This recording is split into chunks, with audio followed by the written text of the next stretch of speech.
I've just returned from a place so piercingly cold, it gives me the shivers just thinking about it. It's not Antarctica or even the top of Mount Everest. No, it's actually a tiny village in central Siberia.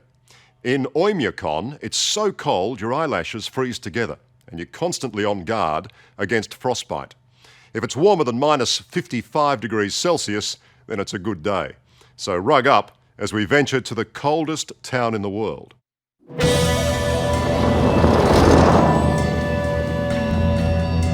The icy journey to Oymyakon is a long, treacherous drive across Siberia, with the temperature plummeting by the hour.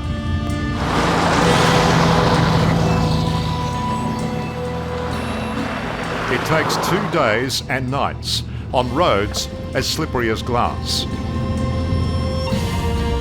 Inevitably, one of our backup vehicles came to grief along the way. There's something terribly haunting about this road to Oymyakon. It was built in the times of that dreadful tyrant Joseph Stalin to link a series of gulags or prison camps. The political prisoners were used as unpaid labour. Indeed, they were used to death, collapsing from exposure at the horrific rate of 1 every metre. Now think about that. That's 1 dead, 2 dead, 3 dead, and so the death and misery continued for 1,200 kilometres. More than 1 million people died constructing this. Little wonder they call it the Road of Bones. Each time a person died, they just left them on the road and incorporated their bones into the aggregate. What, just bulldozed them into the surface? So quite literally, the Road of Bones. I'm with a man highly qualified in extreme environments, Nick Middleton, a travel writer and geographer from Oxford University. Most of the slave labour wouldn't have been kitted out like we are, and they just literally worked them to death. So in reality, for the last 2 days, we've been driving across 1 million people. It's a thought, isn't it? And it's true.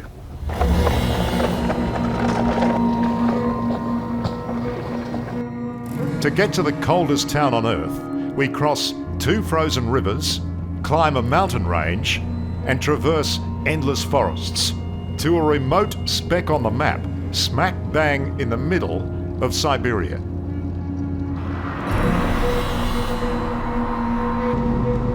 Finally, our destination, Oymyakon, population 547. Here we are, at last. Prepare yourself for the big freeze. First stop is the town square, a small monument to honour the man who recorded the record low. This is the temperature, minus 71.2. That's the coldest ever recorded in an inhabited town. I take it this is the fellow who This is the guy did the recording. Who took the readings. His name's Obachev.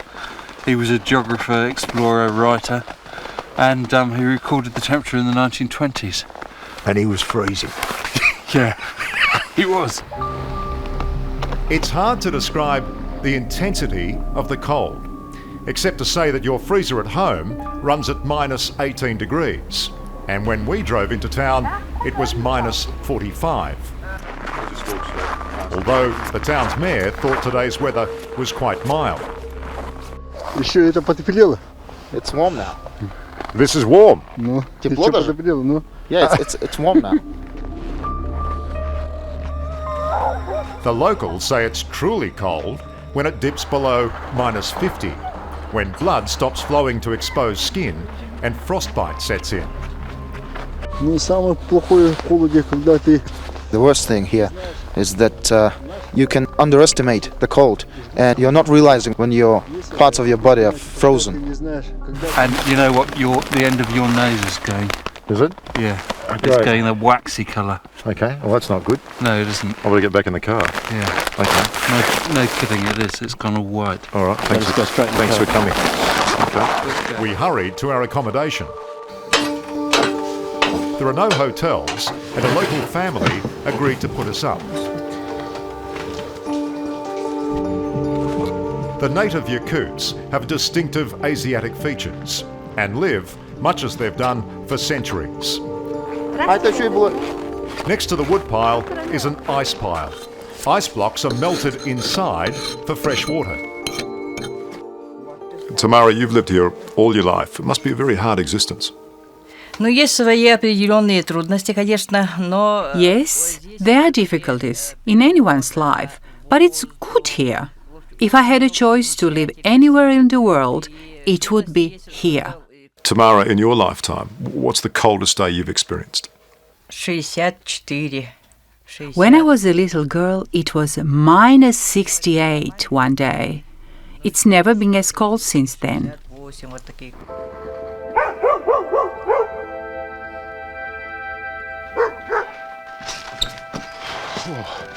One of the many day-to-day hardships of living in a place like this, aside from the temperature, and this morning it's -54, beauty, is the complete lack of running water. These places have no pipes. I mean, apart from the money, it'd be no good putting them in anyway because the water would freeze instantly. And that means there's no showers and no baths, which is not so bad in these conditions. But that means there's also no flushing toilet, which leads me to this. Now, the old-fashioned thunderbox is fine if you're in outback Australia, but let me tell you, when you're in the coldest part of the world and nature calls in the middle of the night, you have to come and get your kit off, well, that's something else. Oymyakon is only 700 metres above sea level and is well below the Arctic Circle. But the reason it's so cold is a unique function of geography. There's no ocean nearby to moderate the extreme conditions. And it's deep in a frigid valley. And sitting in the bottom of this valley, all the cold air tends to accumulate. And that combination of factors adds up to the coldest inhabited town on Earth.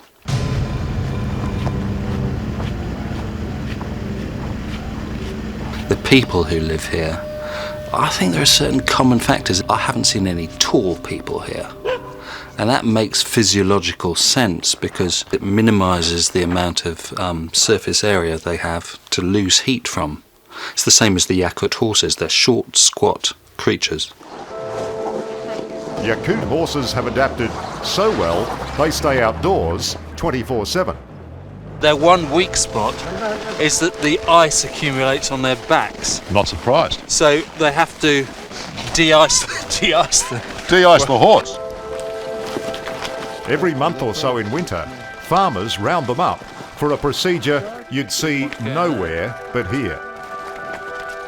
So they've got these really thick combs to scrape the ice off. Sergey, what do they use these horses for? Mainly for meat. For meat? For meat. Horse meat, morning, noon and night. We'll get pretty bored of it by the end.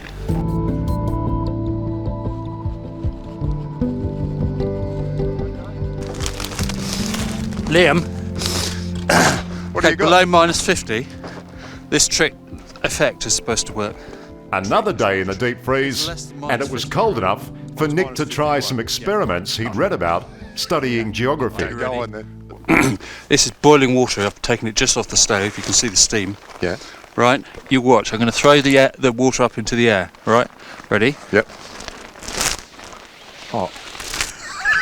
How good is that? It's amazing, isn't it? It just immediately freezes in the atmosphere and turns to snow, plus a bit of residual steam. It's extraordinary, isn't it? It's amazing.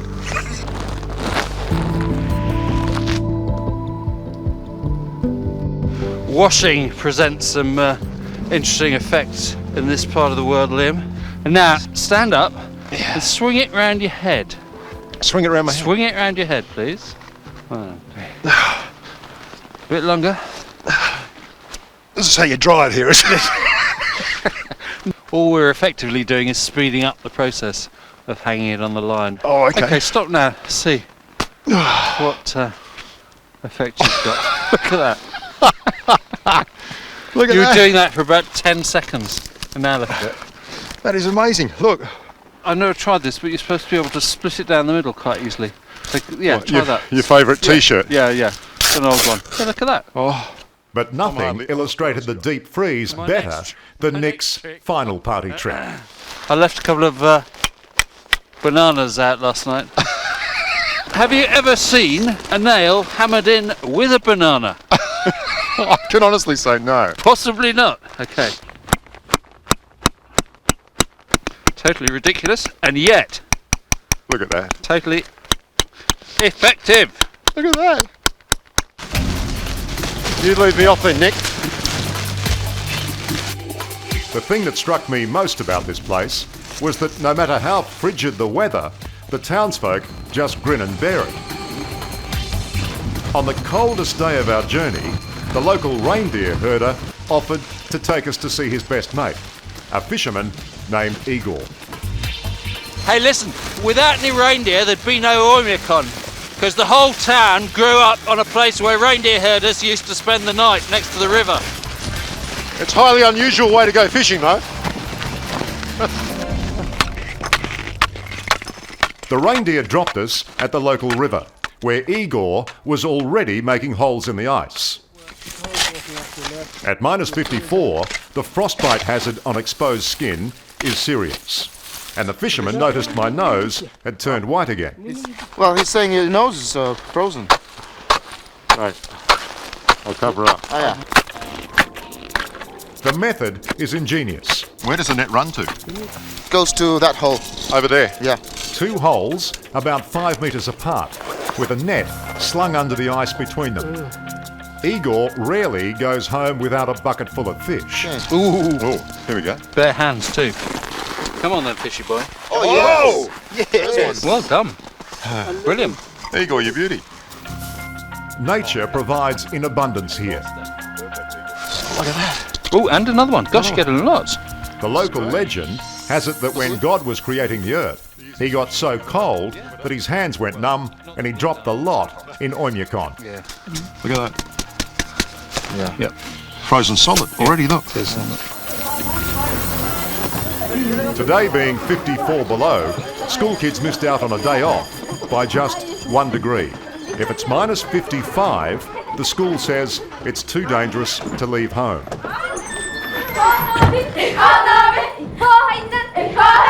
The children farewelled us from Oymyakon with a dance and warned us not to come back when the weather warms up.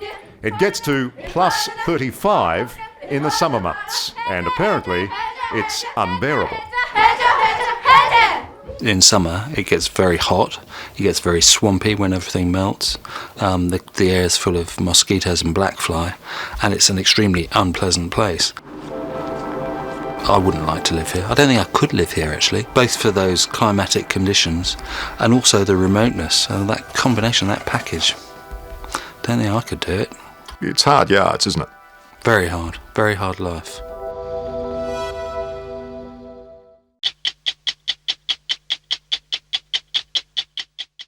Hello, I'm Tara Brown. Thanks for watching 60 Minutes Australia. Subscribe to our channel now for brand new stories and exclusive clips every week. And don't miss out on our extra minute segments and full episodes of 60 Minutes on 9now.com.au and the 9Now app.